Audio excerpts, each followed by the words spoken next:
Hi guys, in this video we'll be doing another machine learning project called rock versus mine prediction. So let's say there is a submarine under ocean and it has to predict whether there is any rock or there is any mine. How? With the help of this ultrasound actually. So it will release the ultrasound and it will receive some data. Based on this data parameter, it has to predict whether it's a rock or whether it's a mine. Now for this, we'll be using some sensor data. We call it as a sonar data. I'll tell you from where you will get the data. So first of all, let's see the workflow, how we are going to solve the problem statement. So guys, this is the workflow. First of all, we'll be getting the sonar data. Then we have to do some data preprocessing step. Then after that, we'll be performing tentative split operation. Then we'll be training one logistic regression model. Okay, you can use any kinds of, let's say, model here. So it's a classification problem statement. So here you have to predict whether it's a mine or whether it's a rock. So logistic regression is a classification algorithm. You can use any kinds of classification algorithm here. Then once I train the model, then we'll be using the training model to perform the prediction on top of the new data. So user will pass the new data, new sensor data, and this model will predict whether this is a rock or it's a mine. Okay, so this should be our prediction. So let's start the development. So for this, what I will do guys, I will open up my Google Colab. So there will be doing all the coding. And if you want to convert this project as an end-to-end pipeline, guys, I already have taken two actually project there. I showed you in the entire pipeline how to create. Even I also showed you how you can integrate the MLOps tool. If you want, you can also update the project with respect to that. So guys, let's start the development. So here we'll be performing the entire notebook experiment. That means everything we'll be doing in the Jupyter notebook, and we'll try to train the model, and we'll also do the prediction of the model. So guys, here you can see this is the data we'll be using. So this is actually sensor data. The name of the data is sonar data. This data is also available over the like Kaggle website. If you search on Kaggle, we'll also get the data. So what I have done guys, I have already downloaded from the Kaggle and uploaded it in my Google Drive. So this is the link. I'll share the link. From there you can download the data. So let's open up our Google Colab. So to open up the Google Colab, just try to search colab.research.google.com and just try to open it up and create a new notebook here. So now just try to name the notebook. I'll give, let's say, rock versus mine.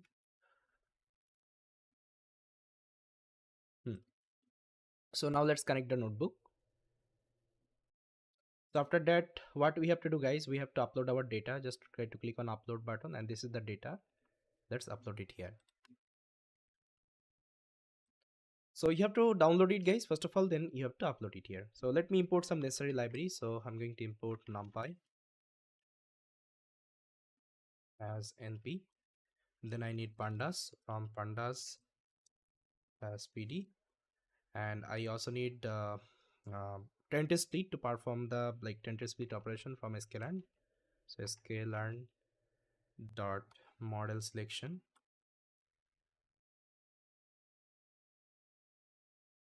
import tentative split. Okay. Then I also need something called logistic regression. So from sklearn dot linear model. So it is falls under linear model. So import logistic regression. Okay. Then I also need accuracy score. So from sklearn dot metrics input accuracy score. So accuracy score is the metrics for this one, your classification problem statement. Okay, so let me import all of them. Okay, so it is giving me one error. So okay, import pandas as pd, it would be, sorry. Yeah. Okay, now see, everything is imported perfectly. Now we have to load the data. So to load the data, how I can load guys, just call pandas.read. It's a CSV file. You can see the extension is a CSV file. So let's call read CSV. Inside that you have to give the location. Just try to copy the path, and here just try to paste it. Okay, now let's store inside a variable. I'm going to name it as it's a sonar underscore data. Okay, now let me load it. Now if I show you the sonar data dot head, so guys, you can see this is the data, but here you can see this column name is coming okay, it's a number. So what I will do, I will try to replace this number with just like 1 2 3 4 like that. So for this you have to mention this parameter header is equal to none.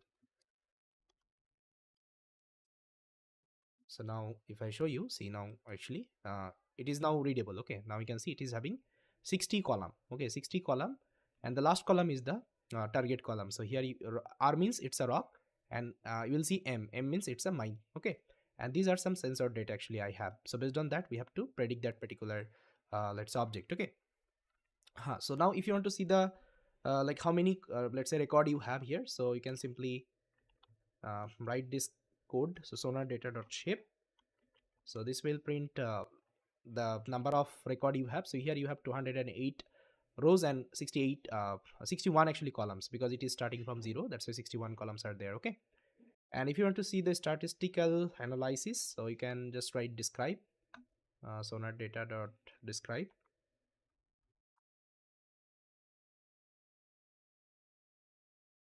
You can see the mean, standard deviation, okay, 25% percentile, 50, 75, and max. So I think you already know. Okay, in statistics you have already learned these are the parameter. Fine. Now if you want to see like how many let's say rock and how many mine example you have in the entire data, so you can see that, just write sonar data. So the number of column name is, it's a 60 maybe, let me show you. Yeah, 60. So let's give 60 here. Okay, 60 is the label. Okay, now here I will just apply value counts, value underscore counts. So it should, so here you can see it is showing mine you have 111 and rock you have 97. Okay, so it's not imbalanced data, it's completely fine.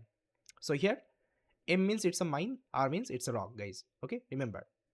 Now we have to separate out our X features and Y features. So instead of 60, all of the data is my X and 60 is my Y. Okay, so how to separate? So you can write X is equal to sonar data dot drop. Which column you have to drop? You can specify column. I want to drop 60 column, 60 number column. Okay, and axis, it's a column, I will give 0. Axis is equal to, sorry, axis is equal to 1.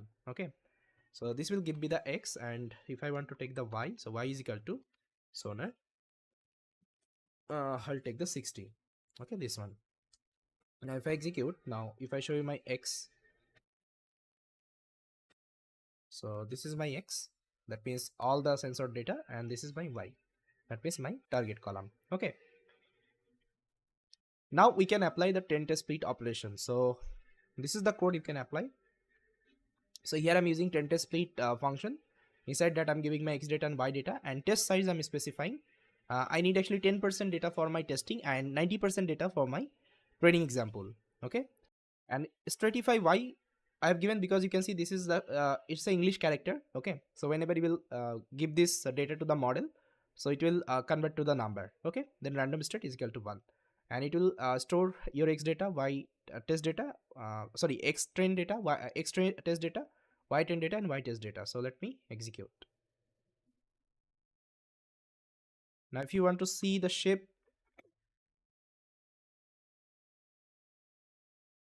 so you can see this is your original shape, and this is your training example. You have 187 example, and in test you have 21 example only. Okay, now we can train the model. So just write model is equal to I can specify my logistic regression model. Inside that I will give my X train and Y underscore train data, and now we'll feed the data. Okay, so model dot feed X train and Y train. Okay, now if I fit, okay, there is a error actually I'm getting. Okay, sorry guys, so the thing is like here you don't need to pass the data. Okay, so this is just a model initialization you are doing. Now here you are feeding the data. Now I think it should work. See, model got trained. Okay, now let's do the model evaluation. Okay, so what is the accuracy score you got after training the model? So what I can do, I can just first of all calculate the accuracy on the training data. So model.predict x train. Okay, I'm giving the x train because I want to see the accuracy on the training data. And you will see that training data accuracy would be always high because that same data we have used for the training. And to calculate the accuracy, guys, here you have to pass in the accuracy score function. So here I'm giving my prediction and I'm giving my original y train. Okay, now this will give you the accuracy. So let me print the accuracy here. Now see, here you are getting 83% accuracy. Okay, fine. Now you don't need to rely on the training accuracy, you also need to see the testing accuracy. Okay, if testing accuracy is good, then you can select the model. So let's calculate the accuracy on test data right now. So here I'm giving the test data and here I'm getting the prediction, and now I'll pass the test score inside my accuracy score. Okay, this one. So here I'm giving my prediction and my original y test. Okay, and this will give you, and this will give you your testing score. So first of all, let me execute this line, then I will paste this particular code, and this is my testing accuracy I'm getting. So it's almost 80%. So see guys, if you want, you can also perform some feature engineering on top of it to improve the accuracy. Okay, but I think this accuracy is also fine. Okay, you can use it.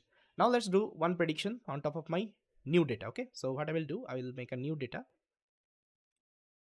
So this is my input data, guys, I prepared. You can see this is the entire input data. So all the sensors I have collected, okay, one by one, all the 60 data. You can see it is having actually 60 actually record here. Okay, now first of all we have to convert this data to the numpy array. So you can see I'm converting to the numpy array.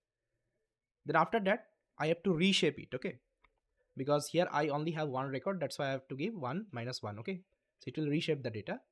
Then after that I will pass it to my model. So here you can see model.predict, and here I'm passing the data. Now it will give me the prediction. Now it's predicting m. Okay, if it is m, so I can write a condition here. So this is the condition. If prediction is equal to r, object is rock. If prediction is equal to, let's say, m, it's a mine. Okay, now if I execute, so it's a mine. Okay, because it is predicting m. So yes guys, we have completed this project.